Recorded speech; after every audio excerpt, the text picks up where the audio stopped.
been, clinked up probably. He stole some money. He's dead. He's passed. I love him dearly. So they can't get him in. They can't get him now. Although some people that he took money from, I bumped into here in Chicago. Did they want money? They didn't ask for it, but I didn't bring it up. Welcome to One Chicago Podcast. My name is Brian Luce. Today I'm lucky enough to be with my buddy David Eigenberg, who plays Herrmann on the hit show NBC, hit show Chicago Fire. He's been with us for 13 years. So first of all, I want to thank you very much. And also I want to tell you that, I don't know if you know this, but the first time I laid eyes on you, it was in the first season of Chicago Fire. Yeah? You know things you never felt before? Tingling feels. There's all kinds of stuff that was dancing through. Anyways, you were on set. I was there training a couple coppers. Mm-hmm. It was a big scene. Matt Olmstead, Derek Haas were there, showrunners, co-creators for the show. Yeah. And I remember watching you screwing around. You're bouncing around, messing with this guy, messing with that guy. And I walked over to Derek Haas, and I'm like, Derek, who is that guy? Who's that ball of fire?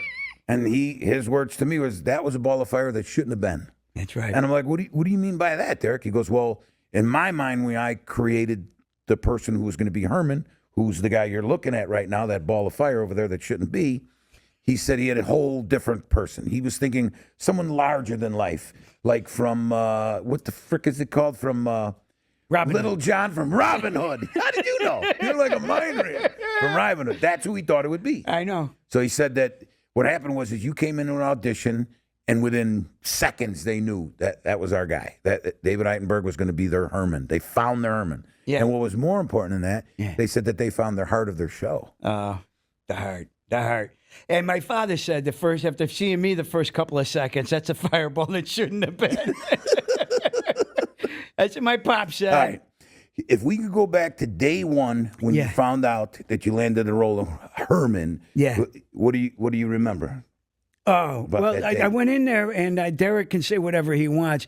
I walked in, and I was like dead in the water 7 years after the Sex in the City, whatever, contortions that I did over there. And I had no career. I went back to contracting. I got my GC license in California. We left New York. And I'd gone to a job at a copper smelter plant. Sounds like I'm making crap up right now, but out in Salt Lake City. And I was dead. And then I bumped into a guy that I knew, and he's, well, what's going on with you? I said, I'm dead. I'm over. I washed up. And so he got me an audition for this thing. And I was like, I was pretty much done. But I walked in, to get back to that point, Dick was sitting very close to the front. Oh, wow. He was right there, Dick Wolf, Mr. Dick Wolf. And Dick he responded to me. He went, where are you from? Who, Eigenberg, what are you? And I said, what do you mean, what's your family from? And he was like, all right, there you go. And he responded very strongly to the Irish Catholic Protestant side, my mother, but my humor was from my father. And I just did the thing. He goes, do your thing, whatever. We caught up a couple of times, and I bounced the ball back with him. And I said to my wife, I don't know what happened there, but I know that Dick responded to me, because if they don't respond to you, you can't win them. They gotta come out of the blocks on you. I think Derek said something, and then I was on the phone and I nodded, and my wife was like, "Did you get it?" And I was like, I gave it a thumbs up, and I said, "Okay, thank you. Yeah, close the deal. Whatever they offer me, whatever they're giving me, don't change it. Take it before they take it back." And what about Billy? What about trailers?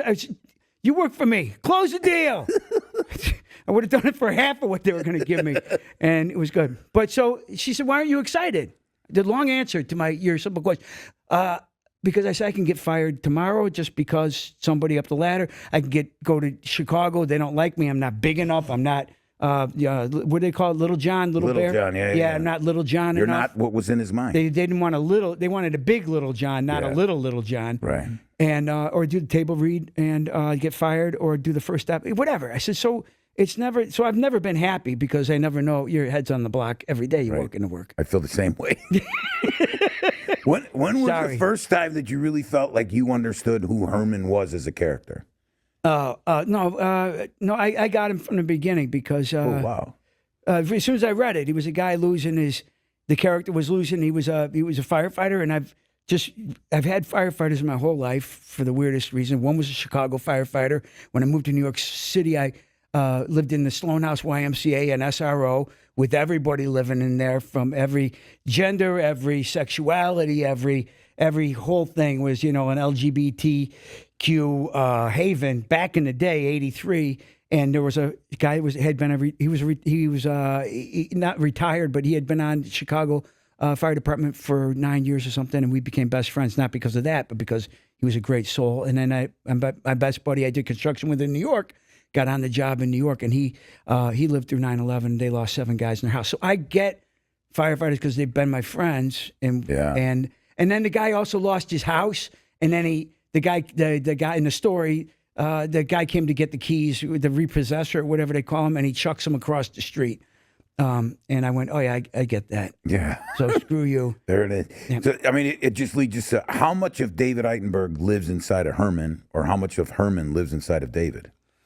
I think sometimes they write the anger. I'm kind of an angry guy.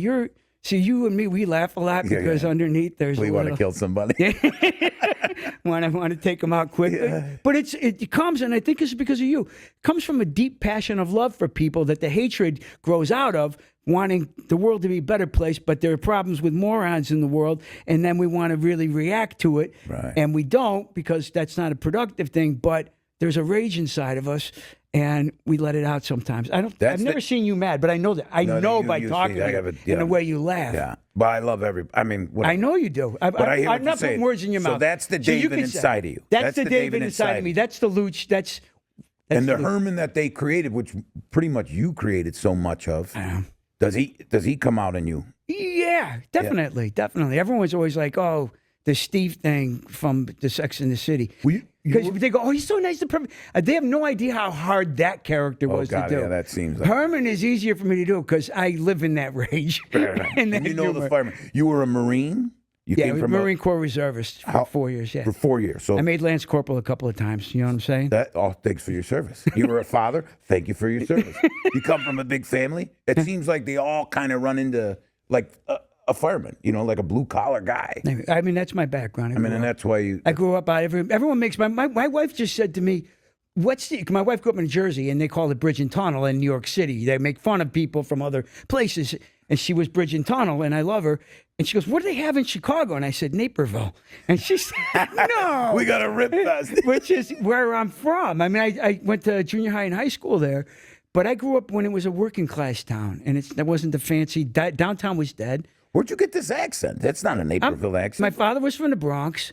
I lived in New York for 25 years, and it rubbed so off. I got it. People always think I'm from Boston. But that's the hard A's and the hard R's of the Midwest, not necessarily Chicago, because I never say I'm from Chicago. I'm from the burbs because I respect Chicago. I love Chicago people. I wish I was one, but I'm not.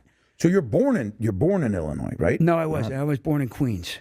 But you spent I grew up. I was 4 years old. We moved here to Evanston, and then to Northbrook, and then to Aurora, then to Lisle. I was reading the producer's I'm not finished notes. Yet. I thought they were nuts, but go ahead. Stand down. And then we moved to Naperville. My dad got fired a lot, and we moved to another town. Oh, that works. My dad should have been clinked up. Probably he stole some money. He's dead. He's passed. I love him dearly. So they can't get him anymore. They can't get him now. Although some people that he took money from, I bumped into here in Chicago. Did they want money? They didn't ask for it, but I didn't bring it up. Before Herrmann, yeah, you were probably best known as Steve from Sex and the City. How much of that character lives in Herrmann right now? Or how much is he not? How much does Steve live in Herrmann? Yeah, does he at all, or did you choose for him not to be in there? I don't know. I think they both those characters have huge hearts, and they care. But I think Herrmann is closer to where I live.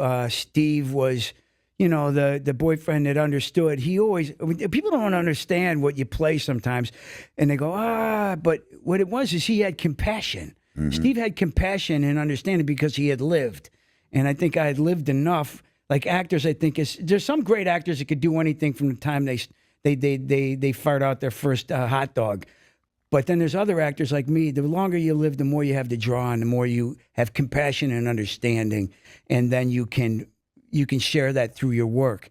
And I think Steve had a lot of compassion for Miranda because he understood. He had lived. He had the drunk mom who was I'm flaking out. Oh God, she's my favorite too. Anyway, who played Steve's mom, Ann Mira, and she was another compassionate human being with a great sense of humor.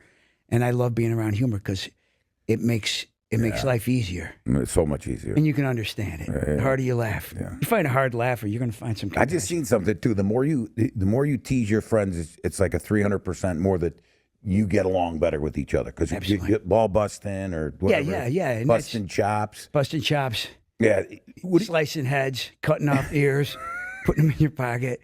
Here's a weird question for you. Yeah. What do you think drives Herrmann to do all these side hustles, like limo companies, day trading, mollies? What makes that character do all that stuff? Well, he's a bad listener, so he can't read the writing on the wall, so he doesn't know what his limitations are. I think that I grew up. My father was from the Bronx. He was a Jewish Ralph Cramden, and I think Ralph Cramden was one of the great characters in the landscape of television. He loved tremendously. He made constant mistakes, and I'm not making an allusion to myself, to Ralph Cramden or to Jackie Gleason, but that's kind of an inspiration in a lot of ways to me. It's like, a guy who's got his head is in the right place, but he's just not listening, and he makes really terrible mistakes. So he's, but they kind of stepped away from that kind of storyline with Herrmann being the lovable loser, kind of never get anything right. Then he got the bar right finally. I think at one time we used to joke that you were the best paid bartender in all of Chicago, because when they did all the crossovers, weren't you bartending? Like a lot of those, when we go to Molly's, it was like a mandate. All the shows were like ending at Molly's, and you were always there. And I'm like, I hope they're paying them good to be here, because everyone loves it. All right. But then PD got rid of me because we were shooting a scene at some corner restaurant like down on the south side, and I had to come in the door with the cameras facing out to the street, and a cop car pulls up, and a fire engine pulls up, and another fire truck pulls up, and another ambulance pulls up, and I had to come in and go like, they came over from 3340 North Racine, and I screwed it up the first time, and they had to reset for half an hour, and then they had to reset again because I screwed it up again, and then the third time it was do or die, and I got it, but that was the end of. No, I don't. That's the truth. It's not their fault. I own that. We're allowed I'm to terrible. I'm the worst at lines than anybody. I panic. Jason never said that. But he can say whatever he wants. I can't.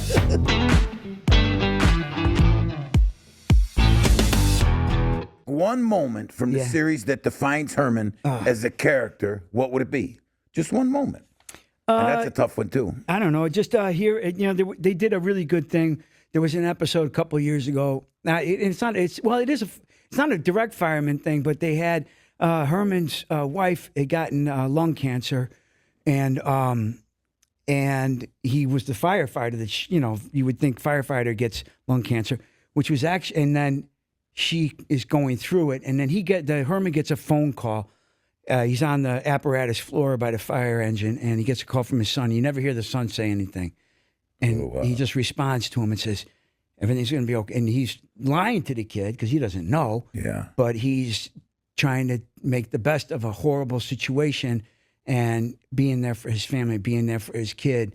And then he goes into the bunker gear room, and he cries. I think I cried a little too much. It was a little too big, but whatever. You watch it. I don't watch much of the show, but I think that's the encapsulation of trying to take care of other people in the face of, like for the PD and for the fire department. You're seeing people on the worst day of their lives in the real realm, and you got to be a voice of sanity, a moment of humanity for those people when things are going really, really bad, because a lot of people have never been through it. And are not equipped to handle it. And then people that indicatively are really good at being a police officer or being a fireman, they understand that. Yeah. And they usually have lived a little bit too. Same thing with actors that have lived a little bit. I get young actors, they kind of don't have a gravity about them yet. And I go, they got to live. Yeah, they got to catch it in the teeth a couple. Pardon? Like a country songwriter, you know what I mean? Someone who had no money, was divorced. The Man Who Named Me Sue. There you go. Shel Silverstein wrote that song. Did you know that? Yeah. Shel Silverstein. He ran with all those guys, Towns Van Sant. None of these guys. You don't know any. I know a lot of these old guys, but I don't know names. Towns Van Zandt? Don't know them. Don't know. I'm sorry. Desperados Waiting on a Train. I am so full of useless information. But it's good. It's good. All right, here we go. Go ahead, Here's fire me another one. This one's very interesting that I didn't know. I wanted to ask you about there was an episode in season 9. It was a bottle episode. Yeah. Called My Lucky Day, where Herrmann and Cruz were trapped in an elevator shaft. Oh, yeah, it was fun. Okay, so what's cool about it was filmed like a oneer. And for those people out in TV land, a one-lander is a oneer is a continuous shot where we never cut. But because of your theater background, was it fun, or was that a lot of pressure, or was that like the way you like to do it? That was a really fun episode, and it broke away from our program a little bit from what we normally do. We did that again this last season a couple of times, and I just really adore it when we kind of break form a little bit.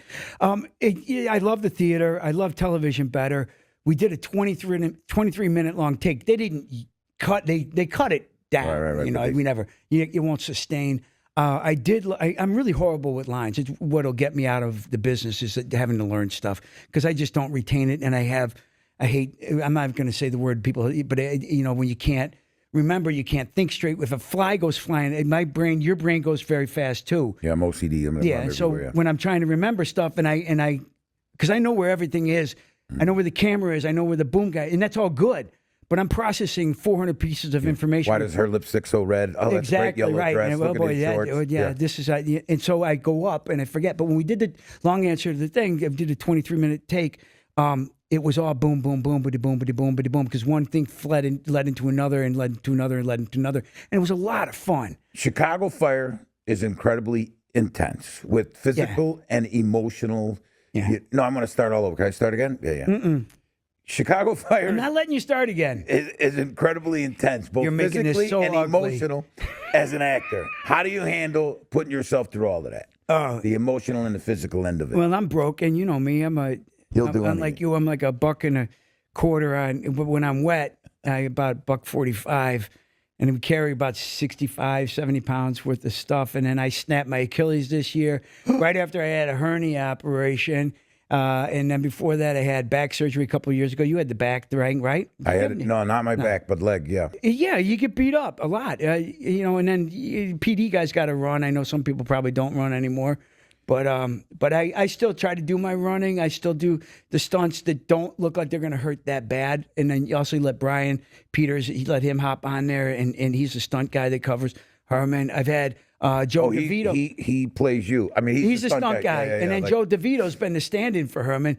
We're the only three. We're a three-man team. From 13 years, we've all been together. We're the only originals. And Joe DeVito and Brian Peters and myself all playing Herrmann. We just took a picture the other day. Well, no, a couple months ago. But anyway. Rick LeFevours is the stunt coordinator guy for you because we have Tom Lowe and they got some amazing people for us. They're great. When you guys were crawling through the tunnels, Chikerotis, who's the technical advisor for Chicago Fire, is he there for most of the time when you guys are like fighting the battles or no? Yeah, he's there most of the time. Yeah. He's old school. He's always yelling at me. Like I used to never wear my balaclava, my hoodie, and he'd be like, "You're making us look like a bunch of jerks." He is kind of a pain in the ass, but he's smart. But he's really smart. We argue about stuff. We argue about different pieces of equipment, and I act like I know what I'm talking about, and then he just trashes me and buries me. He'll get like some retired chief or current chief or a lieutenant or a firefighter for 40 years and go like, which is better, this or that? And they'll go like, oh, this, and then he'll go, see, and I'm wrong. But I never want to be wrong. But don't you go to some trainings? Don't you sneak into some trainings? I do. We go down to Illinois Fire Service Institute. Every year I've been, I think, 12 years. Tony Ferraris, who's a retired firefighter, is one of my dearest friends here in Chicago. And train with them. And we put them first. We kind of we never want to take away from their training. The young firefighters love seeing us. Kind of like, it's bizarre to me because I grew up watching Emergency 51. With John Gage, and Delavoye, whatever the other guy's name was. And we loved them, and they're kind of like having that experience also, which is weird. It doesn't seem real to me because I'm no John Gage. Right. In my mind, I don't know what the reality, but they really get a kick out of it. So I thank them. I go down there to do some training, but we also, I tell them, they go, thank you so much. I said, I came down here because first responders, I don't know if you know this from being on the job. How many years? 28 years? 27, yeah. 27, almost 28. Wish he got wish. to 28. My alderman went to jail. I couldn't stay longer. Things happen. But first responders don't get thanked enough. They don't get thanked enough, in my experience. And number one, stepping up. Number two, being there. Number three, having the training, the intelligence, and the heart to be there when people need them. It may not be the most beautiful presentation that somebody does, but every single first responder, maybe 0.1% don't, but the 99.9 deserve. Let's not focus. You always focus on the bad. On the one bad guy. And screw that. I'm tired of that. Let's focus on the 99%. Because if I live my life, if I'm mean to somebody out there, I could be nice to 10,000 people. Guess what story you're going to hear about? Right. And I told him, I slapped grandma. You slapped one grandmother. I was talking to a kid who took the Chicago fire test. Yeah. Got on the number, was gonna get hired. It was a big deal. Yeah. 12 of his friends failed. He was the only guy that was going to do it. And I asked him, so are you going to do it? He goes, no. I just took the test. I said, why not? He goes, I don't know those people I'm going to save. I mean, he was honest. I go, you're just not wired for it. Yeah, he's not. Because those 40 other guys that missed out on the opportunity don't care who that person is behind that burning door. Yeah. They're going in. They're going in. Yeah. And it's just, that's how they are, But we need to get back to a service-minded society taking care of each other. Because there used to be 1,000 people signing up for the CFD or the PD. Now there's they could barely fill a class. They can't. Or not. They got people out there trying to get you to come in. Exactly. Yeah. And in the suburbs, too. I mean, it's not just Chicago. It's all the service element has been taking a beating for some reason. And there's a self infatuation or something. I don't know. But a wonderful generation. I don't want to diss on generations. No, I get you. Because I hate that stuff. But there's just been a focus, and there'll be a realignment, and it'll come back around. Right. Everything comes around. Everything goes around, comes around, right? That means the good thing. We always say the bad thing, but the good things come back around. So you guys do a lot of dangerous things. I mean, second floor, first floor, there's fires, blasts. I just watched something where you were holding a baby and you were hanging out and you handed the baby off to a ladder and stuff. Yeah. Is there times where you think there's an easier way and you argue with Chick? Or is Chick in there saying, this is the way you got to do it? He will do it. Then when the camera rolls, I do whatever I want, and then he gets pissed off. And he'll be like, yeah, we told you. They told me not to open up the hood of the car. It was early on. Don't open up the hood, because the fire will burp out, and I did, and then the fire's singed off half my eyebrows, and it was great. I loved it. He was like, "What I tell you, don't do that," and you go ahead and you do it anyway. But there was a great thing a couple of years ago, and it was double-sided. We had a tall kid I had to save out of a building. He was like 6'3", and the ladder was on the second floor, about maybe 20 feet off the ground, maybe 18 feet off the ground, and we had to get out the window and then really reach over to grab the ladder. I mean, like 3 feet over. And it was a real reach for me. And then they go, then you'll come out.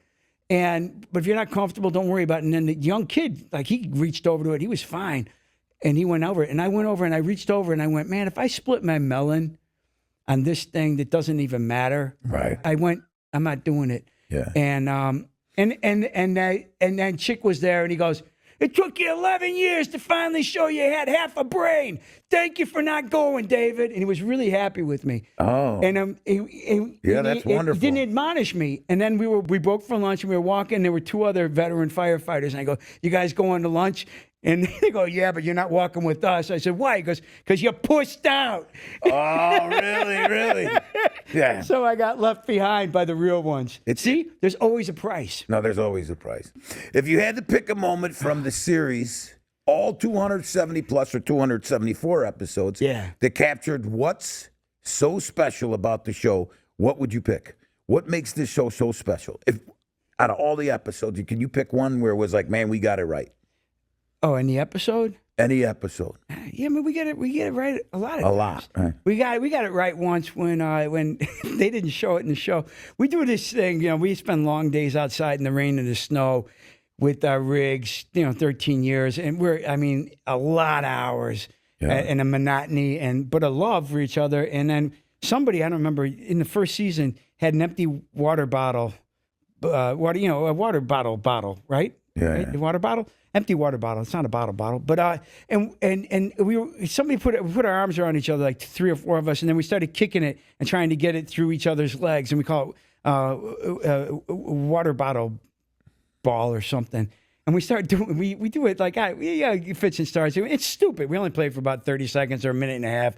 It goes through a couple times. But when Jesse's character left the show, we were all supposed to go out and give a group hug. And we all walked out there and we put our arms around each other and did a group hug. And then somebody dropped a water bottle in the middle of all of us. And we started kicking it around. And we loved it. And we was like little tears and stuff like that. But it didn't belong in the show. But when the show gets it right, it's the humanhood, because we have brothers and sisters, and we go out every day, just like on PD. I mean, every day on a TV show is a serious thing because we got 12 hours to get something right. We got to get 5, 6 pages right, and it's really hard to do. And then you get it done, and you accomplish a little something, and that's going to go home. People are going to watch it, and they're going to forget about life for a minute and how hard their day was, and they're going to laugh for a minute. They're going to cry for a minute. They're going to empathize. But every day we go through something on a set of a TV show. You know it. It's a 12-hour day. People don't know it. They go, I think actors like that stupid one story about actors getting green M&Ms in their bowls or something like that. Yeah. I hear that stupid thing one more time. I'm so tired of it because you killed the couch one. I love that couch one where you lit the couch. One. Dude, there you go. So you came. So I get the chills. Like, every once in a while I get the chills. I go, yeah, okay, now we're doing it. Yeah. Now we're doing it. Absolutely. Yeah. Tell me about it was that episode. The episode it was the couch episode, I guess you'd call it. Well, what happened? In real life, in the real world, they've been putting flame retardant stuff on couches for a long, long time, and it's bad for you. And also, they've been making it out of worse and worse material.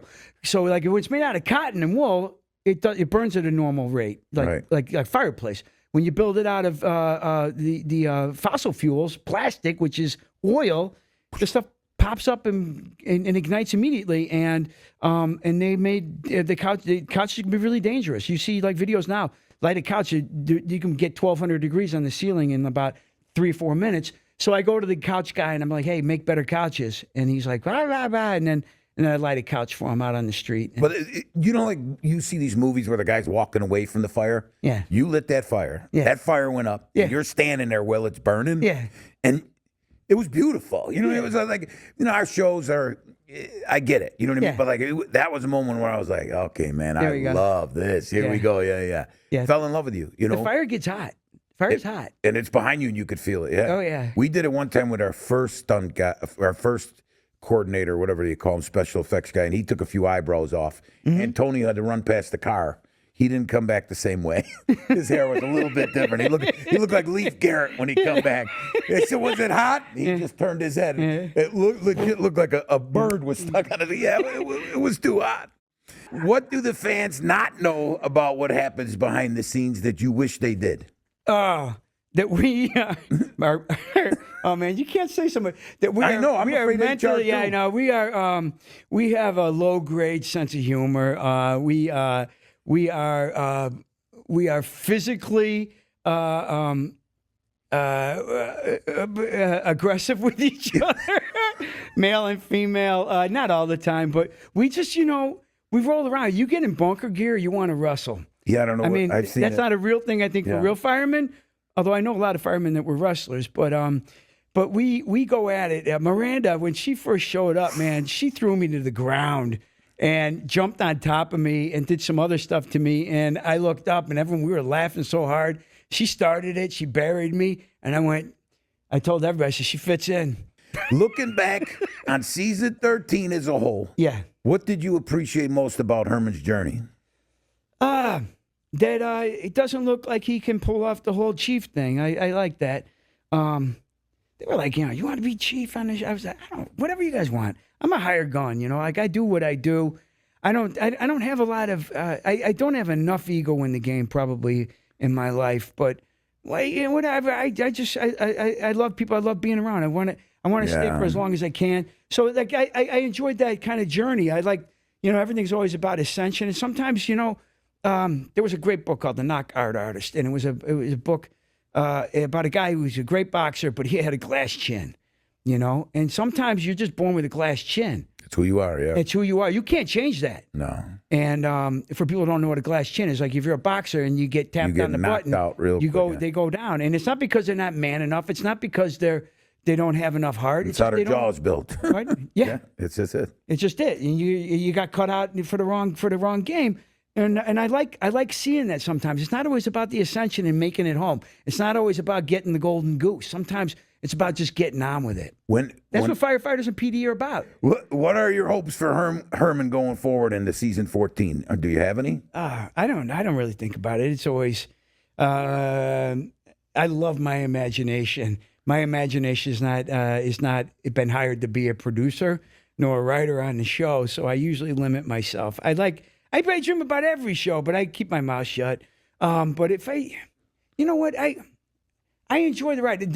What I love about the character Herrmann is that in my experience, my viewpoint, my eye, whether it be bent or not, he's a very interesting character because he gets to laugh, he gets to cry, he gets to be mean, he gets to be soft, he gets to be gentle. There's a cornucopia of things where sometimes some of the characters, I don't know, sometimes maybe choice, what makes actors comfortable or the writers comfortable, or that's just the way it is. Because some people are very monotone and very, not in their acting, but I mean, in their viewpoint of the world. But this is like that, and X plus Y equals Z. And I'm like, X plus B equals 37, baby. Let's go. What are the most fun scenes for you to play as Herrmann? Do you have one? And what are the hardest? The hardest are the monologues. I hate those. Yeah. Got to go on and on and on. And sometimes, sometimes they're great and they make a lot of sense. There was a great monologue in that couch fire scene. What would you consider being the funnest scenes to do? Do you have fun with it? We love doing the fires. I love our common room scenes. The common rooms are cool. Common rooms are just fun, and we cut loose. It's the best. The scenes are. Just some days you're just in it, and you're loving each other. You're having fun, and the words are there, and the story is there, and they're just great days. And it's a privilege, and it's been a privilege. And I think everybody appreciates it to portray a first responder in a positive light, and not that and that they're human to make mistakes, but because we don't want to play two dimensions, but we're ridiculous, and we just have. I don't know what the greatest scene was that we ever did. There's been a lot of them. I got to get my glasses. You want mine? There are cheaters on the bottom. No, I'll be dizzy with those. Are those guys? I just asked you a question. No, these are children's glasses. They're wonderful. No, Mister, the Nutty Professor. I don't have Nutty Professor glasses. Oh my God! You love these. Oh my God! You guys took pictures of them. You stole those from a kid like in third grade, didn't you? These are. He was getting off the bus. He couldn't find his way home, and you stole his glasses. These glasses are so hot. Wow. You remember? David, if you were to bring any character from any Wolf show, Law and Order, SUVU, FBI, PD Med, and the Fire, who would you choose and why? If I were to bring them? If you could bring any character from any of the Wolf shows. But bring them over to the Fire show? Anybody you like. SVU, FBI, any of them. I like that. I always goof up her name. Marlene. Oh, I do too. She's the charge nurse. Yes, I love her. I love charge nurses. They're mean. I actually love her too. Yeah, I do too. So I wanted Marlene from Chicago Med. I wanted it from Med. Yeah, I wanted it when we did the pilot with them. People would never notice this, but I had a scene with her in the circle thing, whatever they call that. I don't know, the dinosaur, the gefilte fish, whatever. Yeah. And I was playing that Herrmann and her had a thing back in the day before he met Cindy, because Cindy's younger than him. That he and Marlene or whatever, I forgot her character's name. They had a thing. And I played it real familiar with her, and they were like, "Why are you playing it like that?" I said, "Because we had a thing." They were like, "That's not going to play in the crossover pilot." Did it go? Didn't work? It worked for me. All right, this is supposed to be rapid fire. Which Chicago Fire character would you most want to run into a burning building with, and why? Well, and it can't be a real fire guy. Nobody gets. I was going to say, it wouldn't be Ferraris because he would just be making fun of me. Yeah. He's a real fire guy. I would go in with Hanako, who plays, because I want to see her scream. She would be like, "Ah, get me out!" I would just drag her around anyway. I go, let's go. Come on. It's going to be, who knows what I would really do in a real fire, but I'd like to think I would be like, let's roll. Let's Okay. go. Which Chicago Fire character would you most want to go on vacation with, and why? Joe Mignoso. He's a heart of gold, man. And he's from the Bronx. When he was 10 years old, he lived in the same neighborhood in the Bronx my Uncle Louie lived in. And I lived with Uncle Louie in the Bronx when I first got to New York when I moved from Naperville. And I moved to the Bronx, and I did not fit in. Joe lived in it. We went to the same diner all the time up in the Bronx. But he would have been 10 years old. I would have been 20-something. And he's fun. And he's fun. But we have that connection. And I was in love with this girl that worked, this Spanish girl that worked up in the diner. Oh, God, was she beautiful. I still remember her. I don't remember her name. Your wife's going to listen to this podcast. Huh? Your wife may listen to this podcast. I always say 30, 40 years ago. All right. Here's a little section the producers came up with. It's called a segment, Marry, Fire, or Hose. And I switched it around a little bit, so they're probably going to fire me, but I don't care. Marry, Fire, Hose. You know the other game, right? Blank, marry, kill. All right. Yeah. All right. Yeah. Who in the show would you marry? Oh, on the show? Oh, the Hanako. Again? We got to separate you. Hose. Hanako. I mean, Trudy. No, what's your name? Veronica. Violet. Violet. Who on the show would you want to fight your last fire with? Who would be fun? I want somebody. Last fire. Last fire. Mouch. Mouch, really? Yes, he's funny. He's good, right? He's a funny. He looks cranky, but he's funny, huh? Oh, God, is he funny? Yeah. Everybody on that show is funny. Yuri was funny. I love Mouch. Charlie Barnett was funny. Christian's funny as all get out. Hanako was funny. Jesse was funny. Taylor's funny. You got to be funny to stay. They were all in the rig one time, and it was raining, and I jumped in, and you with the horns on the floor. Yeah. So I was just a regular guy. I was background at the time. They knew. Yeah. And I stepped on that horn. Yeah. But I thought it was the chair. I and was remember wiggling. that. You remember this? And I turned pale white because they were rolling. Yeah. And you guys wouldn't help me. Yeah. The remember horn and a fight. What do you call it? A rig? I think I called you an idiot. Yeah, you did call me an idiot. Yeah, get the idiot out of there. Get the idiot out of here. Because he's a real cop. police officer, and he's worthless. As most real ones are. Humboldt Park, right. Humboldt Park. Humboldt Park was in Humboldt Park. I remember that day. I do, and I don't remember anything. Yeah. I got in that fire truck, and it looks like a little nipple on the floor or something. I stepped